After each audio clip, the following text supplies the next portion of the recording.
पुरय पुरय नमः।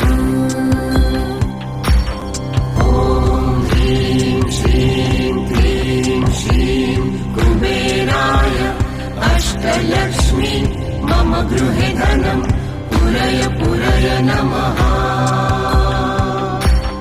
ॐ ह्रीं श्रीं क्लीं श्रीं कुबेराय अष्टलक्ष्मी मम गृहे धनं पुरय पुरय नमः।